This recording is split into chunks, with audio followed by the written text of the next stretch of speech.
भगवान श्री राम ने बताया स्त्रियों को ये 4 काम पति से पहले नहीं करने चाहिए। समझ लो, नहीं तो पाप लगेगा।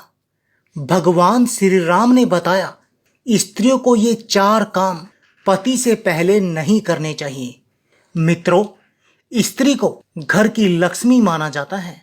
कहते हैं जिस घर में नारी सुखी है, जहां उसकी पूजा होती है, वहां समस्त देवी देवता निवास करते हैं।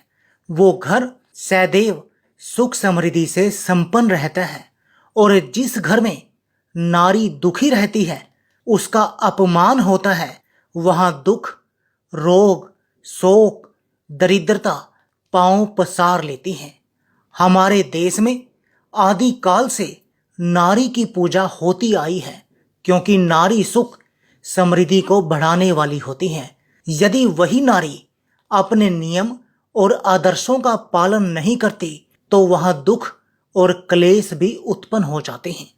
आज मैं आपको बताऊंगा कुछ ऐसे कामों के बारे में जिन्हें एक गृहिणी को पति से पहले नहीं करना चाहिए। मित्रों, आनंद रामायण में एक प्रसंग आता है जिसमें भगवान श्री राम जी ने नारियों को बहुत सुंदर शिक्षा दी है। हमारे घर की महिलाएं यदि उस शिक्षा को ग्रहण कर लें तो सदा पुरुषों की प्रिय बनी रहेंगे और एक घर में किसी तरह की गरीबी, लाचारी नहीं आएगी। तो मित्रों, आपसे निवेदन है कि इस वीडियो को ध्यान से सुनना और अपने घर की समस्त नारी शक्तियों को इसे सुनवाना। लेकिन उससे पहले आप अपनी पूरी सच्ची श्रद्धा से कमेंट बॉक्स में हर हर महादेव, ओम नमः शिवाय जरूर लिखें। साथ ही चैनल को सब्सक्राइब अवश्य कर दें। हे लक्ष्मी माँ, जो भी इस चैनल को सब्सक्राइब करे और इस वीडियो को लाइक करे, उसके घर में कभी भी धन की कमी ना रहे। उसका पूरा परिवार हमेशा हंसता मुस्कुराता कुशल मंगल रहे। ये प्रसंग उस समय का है जब प्रभु श्री राम अयोध्या के राजा थे। उनके पुत्र लव और कुश का विवाह हो चुका था। उस समय सीता मैया अयोध्या के महलों में महारानी बनकर रह रही थी। कुछ लोगों के मन में ये शंका अवश्य चलती होगी कि सीता जी महारानी बनकर अयोध्या के महलों में कब रही थी। वे तो ऋषि वाल्मीकि के आश्रम से लौटने के बाद ही पृथ्वी में समा गई थी। उस समय लव और कुश का विवाह भी नहीं हुआ था। वे उस समय किशोर अवस्था में थे। तो दोस्तों, इस बात को लेकर शंका ना करें। प्रभु श्री राम का अवतार एक ही बार नहीं हुआ है, बल्कि हर कल्प में श्री राम का अवतार हुआ है। गोस्वामी तुलसीदास जी ने भी कहा है कि कल्प कल्प प्रभु अवतार ही चारों चरित्र नानाविध कर रही यह कथा अन्य कल्प की है, जिसमें सीता मैया पृथ्वी में समाती है और प्रभु राम उन्हें पृथ्वी से वापिस मांग लेते हैं। इस कल्प में त्रेता युग में भगवान श्री राम ने 11,000 वर्ष तक अयोध्या में राज्य किया था। जब प्रभु श्री रामचंद्र जी के दोनों पुत्र लव और कुश का विवाह हो गया था, तो एक दिन उनके समधानी से कुछ भेंट आई थी। सुंदर सुंदर फलों से और फूलों से सजी हुई टोकरियां थी। भगवान श्री राम ने उन टोकरियों में से कुछ टोकरी माता सीता जी के महल में भेज दी, कुछ टोकरी अपने भाई बंधुओं में बांट दी। मित्रों, हुआ ये कि सीता मैया के पास जो टोकरी गई थी, उनमें से एक टोकरी को सीता माता खोलकर देखने लगी। उन्होंने देखा कि टोकरी में सुंदर सुंदर कमल के पुष्प रखे हुए थे। माता सीता जी ने उसमें से एक कमल का फूल उठाया और उसे सूंघने लगी। उन्होंने यह नहीं सोचा कि अभी तक इन फूलों की सुगंध मेरे स्वामी ने नहीं ली है, तो मैं कैसे ले लूं। ना उन्होंने उस फूल को श्री रामचंद्र जी को अर्पण किया, उससे पहले ही सूंघने लगी। इसे आप या तो सीता मैया की भूल समझ सकते हो, या फिर जगत को शिक्षा देने के लिए उनकी एक नई लीला। दोस्तों, क्योंकि ईश्वर से कभी भूल नहीं होती। यदि वे कोई भूल दिखा रहे हैं तो उसका मीनिंग भी मानव जाति को सचेत करना है। जैसे सीता मैया ने पंचवटी में रावण के मांगने पर भिक्षा लेकर आई, उन्होंने नारी जाति को ये शिक्षा दी कि यदि कोई साधु संत भूखा प्यासा दीनहीन द्वार पर आए तो उसे निराश मत लौटाओ। साथ ही साथ उन्होंने लक्ष्मण रेखा को पार करके ये भी बताया कि किसी साधु वेशधारी पर भी विश्वास करके अपना सुरक्षा कवच तोड़कर घर से बाहर मत निकलो, क्योंकि साधु भेष में भी कोई शैतान हो सकता है। वे स्वयं जगदम्बा थी, ये जानती थी कि ये साधु नहीं कोई छलिया है, फिर भी जगत की नारियों को शिक्षा देने के लिए उन्होंने यह लीला रची। दोस्तों, जब सीता मैया अपने महल में बैठी कमल को सूंघ रही थी, उसी समय अंतर्यामी भगवान श्री राम अपने दरबार में बैठे यह दृश्य देख रहे थे। उन्होंने बार बार इस बात पर विचार किया कि जनक नंदिनी सीता जी की इस कार्य से संसार की नारियों को क्या संदेश जाएगा। मेरे सूंघे बिना ही कमल पुष्प सूंघ लिया। एक पतिव्रता स्त्री में ये गुण नहीं होना चाहिए। कोई स्वादिष्ट पकवान या सुंदर पदार्थ यदि पति से पहले खाना ही है तो पहले पति को अर्पण करके या उससे आज्ञा लेकर ग्रहण कर सकती है। इससे पति के अनादर का दोष नहीं लगेगा। एक स्त्री को पृथ्वी की तरह सहनशील और संतोषी होना चाहिए, क्योंकि सबको खिलाने का काम भी नारी का ही होता है। इसलिए नारी महान है जो सबके भोजन पाने की चिंता रखती है। कहते हैं जिस घर में स्त्री नहीं होती वहां के लोगों को पेट भर के भोजन का सुख भी प्राप्त नहीं होता। इसलिए कहते हैं नारी के बिना घर घर नहीं होता। एक नारी ही घर को सजाती है, इसलिए उसे गृहिणी कहा जाता है। आप अपना घर चाहे कितना भी सुंदर बना लो, संगमरमर के पत्थरों से सजा लो, मणियों से उसे चमका दो, पर जब तक उस घर में एक स्त्री नहीं होगी तब तक वो रोशन नहीं होगा, उसकी कोई शोभा नहीं होगी। प्रभु राम ने सोचा कि इस समय यदि मैं चुप रह गया तो देवी सीता जी की दिखाए गए इस मार्ग पर चलकर संसार की समस्त नारियां ऐसा ही करने लगेंगी। यही सोचकर वे सीता मैया के पास गए। उन्होंने सीता जी से कुछ भी नहीं कहा, बल्कि हर रोज की तरह तरह तरह के कौतुक करके उन्हें प्रसन्न करने लगे। दोस्तों, यहाँ पर प्रभु श्री राम पुरुषों के लिए भी एक बहुत बड़ी सीख दे रहे हैं। आपके घर की स्त्री से यदि कोई भूल हो भी जाए तो पुरुषों को चाहिए कि वे एकदम से उस पर झल्लाने ना लगें, बल्कि उसे इस तरह से समझाएं कि उसे अपनी गलती भी समझ में आ जाए और किसी को अपमान भी महसूस ना हो और कोई अपशब्द का भी प्रयोग ना हो। ये अपशब्द ही घर में फूट डालते हैं, एक दूसरे को अलग तक कर देते हैं, रिश्तों में कड़वाहट आ जाती है। अक्सर लोग यही भूल करते हैं, जब भी घर की स्त्री से कोई काम बिगड़ जाए तो एकदम क्रोध में आग बबूला हो जाते हैं, अपशब्द की झड़ी लगा देते हैं, यार दोस्तों के सामने उसे मारने पीटने लगते हैं। जो काम बिगड़ना था वो बिगड़ गया। अब आपके गाली देने से, नाराज होने से, अपशब्द बोलने से वो ठीक नहीं हो जाएगा, बल्कि आपके रिश्ते बिगड़ सकते हैं। उचित यही है कि आप गलती करने वाले को इस तरह से समझाएं कि उसे बुरा भी ना लगे और उसे अपनी भूल का एहसास भी हो जाए, जैसा कि प्रभु राम ने सीता मैया को समझाया था। राम जी ने सीता माता को कैसे समझाया था, आइए आगे समझते हैं। जब प्रभु श्री राम सीता माता के पास जाकर बैठ गए, उनसे हंसी दिल लगी की बातें करने लगे। सीता मैया ने भी भेंट में आई हुई उन टोकरियों को राम जी के आगे रख दिया।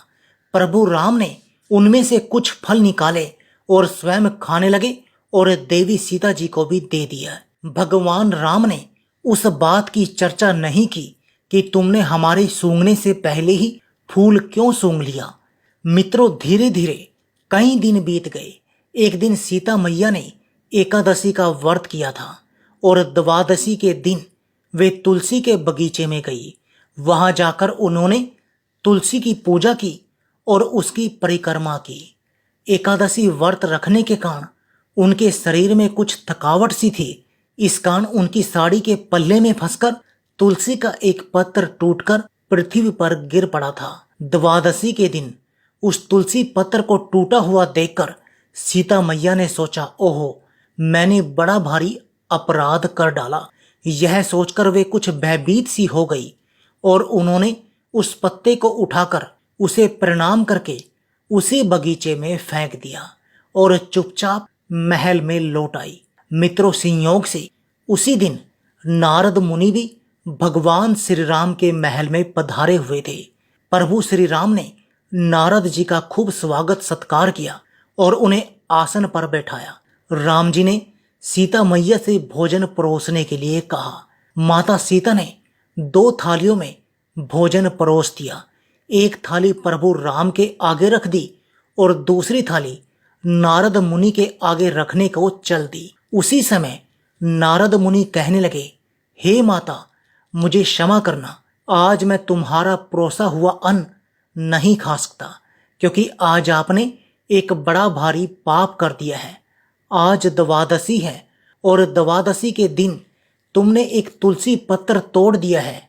कहते हैं द्वादशी को, संक्रांति को, चतुर्दशी को, शुक्र और मंगल के दिन सूर्य और चंद्र ग्रहण के समय, सूर्य अस्त से पहले और सूर्य अस्त से बाद, घर में संतान का जन्म होने पर, किसी का देहांत होने पर जो लोग तुलसी पत्र तोड़ते हैं वे मानो तुलसी पत्र ना तोड़कर भगवान का सिर काटते हैं। इसलिए आज मैं तुम्हारे हाथ का परोसा अन्न नहीं खा सकता। भगवान श्री राम को तो सब पता ही था, क्योंकि यह लीला उन्हीं ने रची थी। उनकी इच्छा से ही नारद मुनि ये सब कर रहे थे। ये सब जानकर भी प्रभु राम नारद मुनि से पूछने लगे, हे देवर्षि, क्या इस पाप से छूटने का कोई उपाय नहीं है? यदि तुम इसका उपाय जानते हो तो देवी सीता को बताकर इन्हें इस अपराध से मुक्त कर दो। मित्रों, नारद मुनि कहने लगे, हे भगवान, इसका एक ही उपाय है। यदि देवी सीता उस टूटे हुए तुलसी पत्र को अपने पतिव्रत धर्म की शक्ति से उस तुलसी के पौधे पर पुनः जोड़ दें तो इस पाप से मुक्त हो सकती हैं। सीता मैया कहने लगी, हे देवर्षि, इसमें कौन सी बड़ी बात है? मैं अपने पतिव्रता धर्म के बल से उसे अभी जोड़े देती हूँ। मित्रों, इतना कहकर सीता मैया पुनः उस तुलसी के बगीचे में गई और टूटे हुए तुलसी के पौधे को प्रणाम करती हुई भक्ति पूर्वक उससे कहने लगी, हे तुलसी, यदि मुझ में पतिव्रता का बल हो तो ये टूटा हुआ पत्र फिर से तुम्हारे अंग से जुड़ जाएगा। मित्रों, ऐसा कहकर जब सीता मैया ने सामने देखा तो वो तुलसी का पत्र जुड़ा ही नहीं था। यह देखकर सीता मैया को बड़ा दुख हुआ। सोचने लगी कि ऐसा मैंने पति का कौन सा अप्रिय कार्य कर दिया जो मेरे स्थित की शक्ति भी लुप्त हो गई। वे बड़ी दुखी थी। नारद मुनि ने देखा कि माता सीता बड़ी दुखी हैं, तो वे भी उनके पास गए। उन्हें एकांत में ले जाकर समझाने लगे, हे माता, इस तुलसी पत्र के ना जुड़ने का कारण है कि आपने प्रभु राम से पहले कमल पुष्पों की सुगंध ली है। पतिव्रता स्त्रियों को चाहिए कि यदि उनके पति ने हर्षपूर्वक सुगंध ना लिया हो तो स्वयं भी किसी पुष्प आदि का सुगंध ना लें। अब तुम एक काम करो, तुम तुलसी पत्र से ये कहो कि हे तुलसी पत्र, यदि उस कमल पुष्प को सूंघने के अतिरिक्त यदि मैंने कभी पति का निरादर नहीं किया है तो तुम अपने टूटे स्थान पर जुड़ जाओ। मित्रों, नारद के कहने पर सीता मैया ने फिर से तुलसी पत्र की प्रार्थना की और कहा, हे तुलसी पत्र, कमल पुष्प सूंघने के अतिरिक्त यदि मुझसे कभी पति का निरादर नहीं हुआ है तो तुम जुड़ जाओ।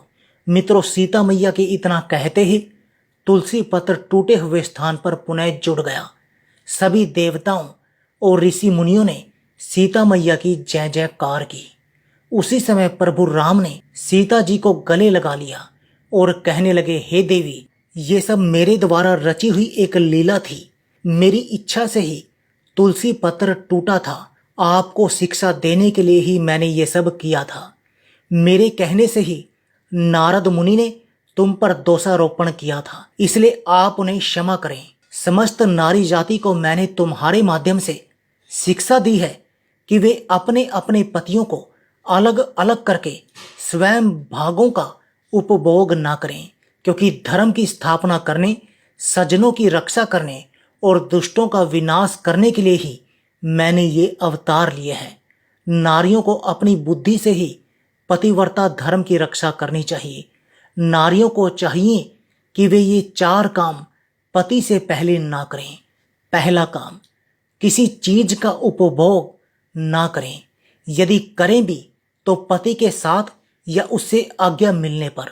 दूसरा काम, किसी अनजान व्यक्ति से वार्तालाप ना करें। यदि आपके घर कोई अपरिचित या बाहर का व्यक्ति आए, भले ही वो परिचित का हो, तो भी पति के ना रहते हुए उससे वार्तालाप ना करें।